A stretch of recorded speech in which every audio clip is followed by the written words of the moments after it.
Today I'm going to teach you how to use the Curve tool and modifier in Blender. This is the kind of thing. Just as an example, I'll start from the beginning. So, first you need to add a mesh. Cylinder is a good place to start. I would recommend if you go into edit mode and press GZ1, that will align the base of the cylinder with 0, which helps with making sure that things line up nicely later. Next, we need to create a curve. I will start with a Bezier curve in this case. It's created it inside the cylinder, so you can't see it. If you go to Z4, that will go to wireframe mode and you can see more clearly what you're doing. If you now edit the curve, you can move that. I would recommend moving it in towards the center. I'm using GX and then just sliding it in. And then if I take the other control point, I can grab that and drag it up to where I want it to be. As you can see, something like this. You can grab the handles. I'm still trying to get used to the right and left click having changed. So yes, as you can see, you can adjust the curve by grabbing the handles, or you could click on the point and press rotate to just rotate that. You can also use scale to change the extent of the curve.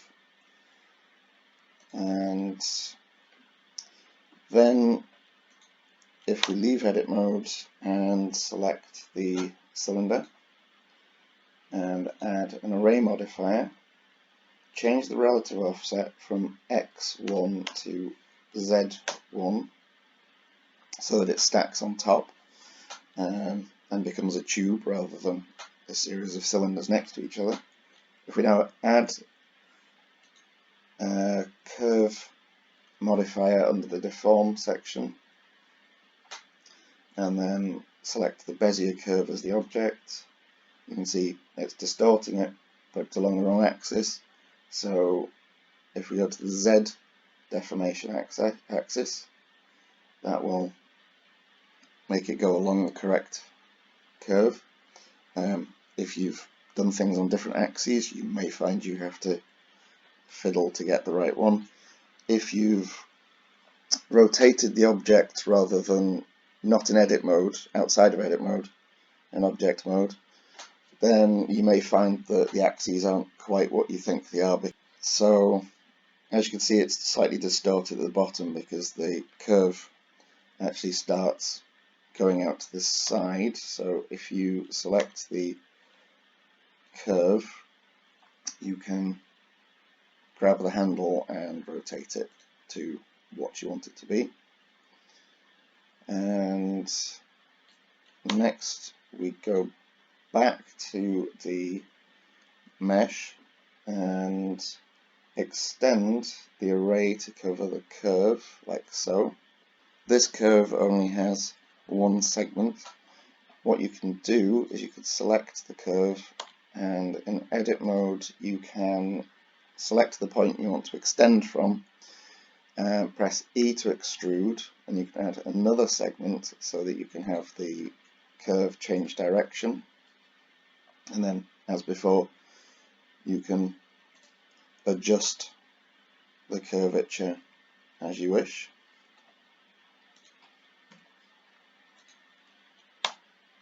And obviously you'll have to then go back to the array and extend it until it covers the curve.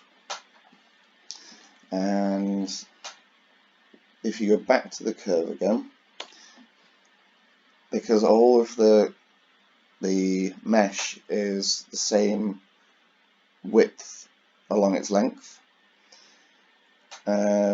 What you can do is, if you select a control point, you can right click, set curve radius, and then you can adjust the thickness at the different points and get a more, and then you've got the basic shape.